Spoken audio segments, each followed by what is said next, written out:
So you're starting your cruise in Japan. You're imagining cherry blossoms, peaceful temples, spotless streets, and the kind of sushi that makes you question every decision you've ever made at a supermarket deli counter. But here's the truth. Cruising in Japan is nothing like cruising the Caribbean, Europe, Alaska, or anywhere else you're used to. Japan has its own rules, its own rhythm, its own culture. And if you show up unprepared, you'll end up confused, overwhelmed, and possibly standing in front of a train timetable wondering why every line looks the same. Today, we're breaking down 11 genuinely shocking things that almost every cruiser finds out the hard way. And trust me, your cruise line isn't warning you about any of these.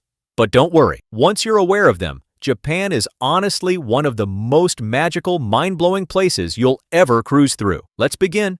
Number 1. Japan's immigration process is slow, really slow. Getting off the ship in Japan is one of those moments where every cruiser thinks, oh, this won't take long, and then reality taps them on the shoulder and says, actually, yes it will. Japan is incredibly safe and organized, but that also means they take their time checking every single passenger properly. Instead of the usual walk off, flash your passport and go, Japan does fingerprinting, photo checks, document checks, and full security screening for thousands of people at once. It's done in that wonderfully calm, quietly serious Japanese way, where nobody is rushing, nobody is cutting corners, and everyone is politely following the rules while you're silently wishing the line would move faster. People get surprised because they imagined they'd be exploring Tokyo or Osaka bright and early. But instead they're shuffling along in a slow, respectful line thinking, wow, this is taking longer than my last cruise dinner service. It's not a bad thing at all. This careful process is part of what makes Japan feel so safe, but you definitely have to plan for it. So if you booked an early tour, or you're the type who loves sprinting off the ship the second it docks, prepare to breathe, relax, and accept that Japan will let you in, but only when it's fully ready for you. Once you clear the line, the country is absolutely worth every slow step you took to get in. Number 2. Tokyo isn't your port. Yokohama is.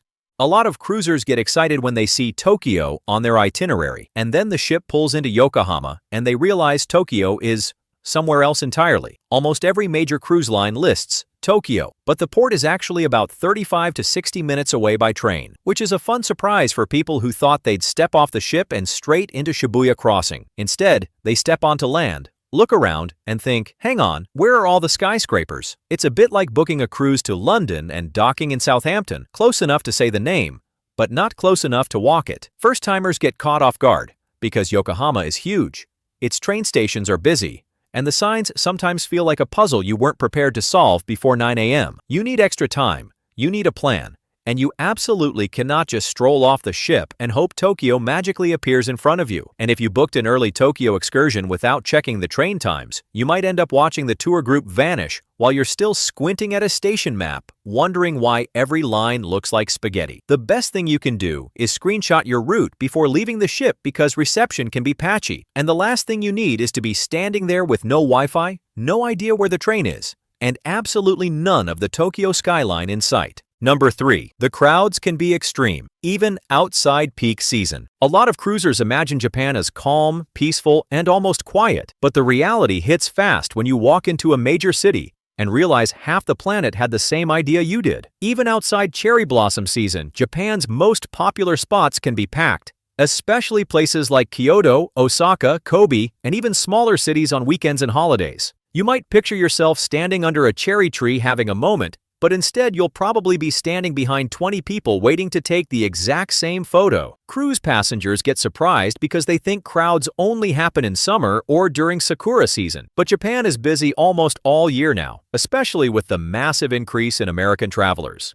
Streets get crowded, shrines get crowded, markets get crowded, and sometimes even the trains look like a Black Friday sale on wheels. It's still beautiful and absolutely worth it, but you need to be prepared for crowds, or you'll spend your entire day moving 3 steps at a time behind a tour group with matching bucket hats. Once you accept that Japan is popular for a reason, the crowds won't bother you as much.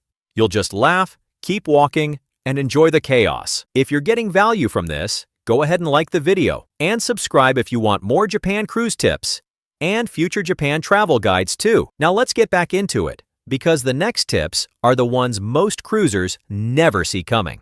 Number 4. Shops and restaurants close shockingly early. Here's something that really throws cruisers off. Japan gives you way more evening time than a lot of other cruise regions. If you're used to the Caribbean, where you're usually back on board by 4 or 5, Japan feels exciting because many itineraries keep the ship in port well into the evening, and some even stay overnight. So of course people think, perfect, we'll stay out and have dinner in Japan. It's half the reason we came. But here's the twist nobody expects. Japan closes early, really early. You can still have hours left before your all aboard time, but Japan itself has already shut down for the night. Kitchens close around 8 or 9. Shops close even earlier, and entire streets can go from lively to silent so fast you'll wonder if you accidentally walked into a lockdown drill. American cruisers especially get thrown by this, because in the US, eating at 8:30 is normal. It's basically early. In Japan, 8:30 is, sorry, we're closed.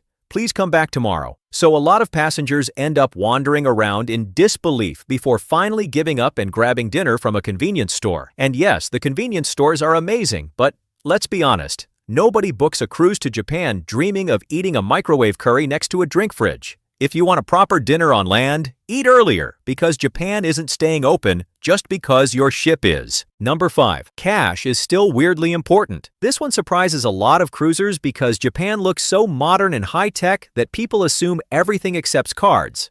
But nope, cash is still king in more places than you'd expect. You'll find plenty of shops and restaurants that take cards in big cities. But the moment you wander into a smaller area, visit a shrine, buy from a market stall, hop in certain taxis, or try to grab a quick bite from a little local place, they might only take yen. And this catches people off guard because they step off the ship thinking they can tap and go their way through Japan like they do back home. Americans especially get confused standing there with a card in their hand while the shop owner politely points to a tiny sign that says cash only. The good news is Japan makes getting cash easy. 7-Eleven and Lawson ATMs almost always work with foreign cards. But even those machines can end up with a line of tourists who all suddenly realized they need cash at the exact same moment. So before you head out for the day, grab some yen, not a suitcase full, just enough to survive those, oh, they don't take cards here moments. It'll save you a lot of awkward smiles and confused stares. Number 6. The train system is amazing and intimidating. Japan has one of the best train systems in the world.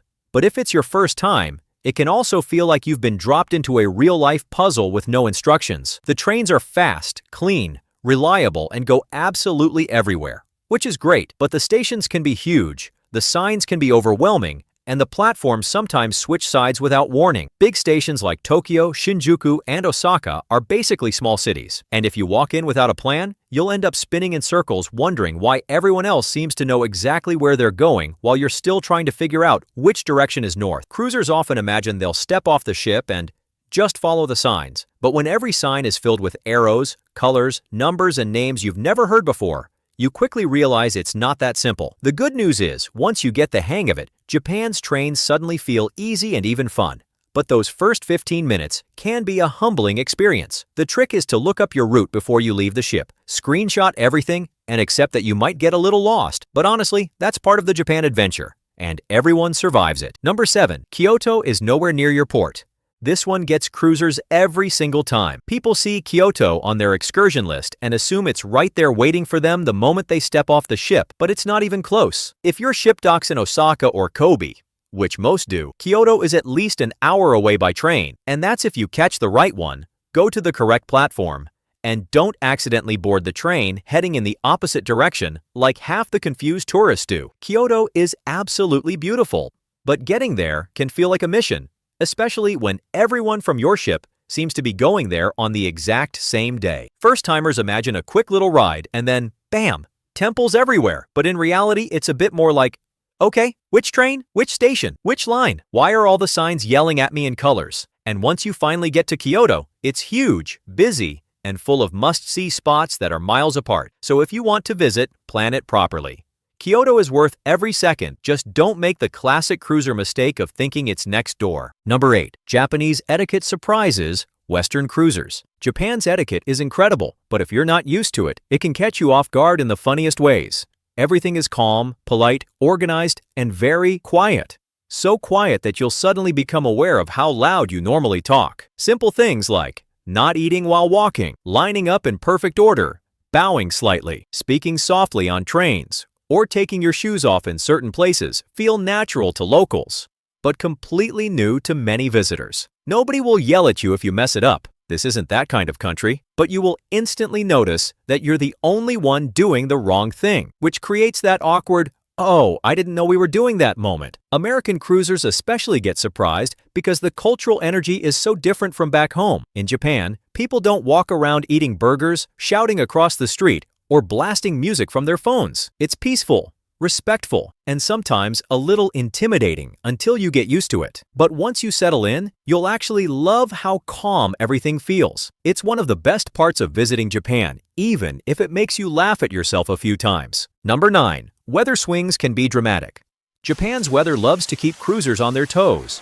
One minute you're taking photos under clear blue skies, and the next minute you're pulling out a poncho wondering where that sudden sideways rain came from. Japan has real seasons, and they can change fast. Hot and humid in summer, unexpectedly chilly in spring, typhoon-prone in autumn, and cold in winter if you're up north. Even on the same day, temperatures can jump around enough to make you feel like you're packing for 3 different climates at once. Cruisers get caught off guard because they assume Japan will feel like a milder version of home. But Japan does its own thing completely. You'll see people in tank tops walking next to people in hoodies, and both of them are comfortable. The trick is to plan for layers, check the forecast often, and accept that the weather may surprise you at least once. It's normal.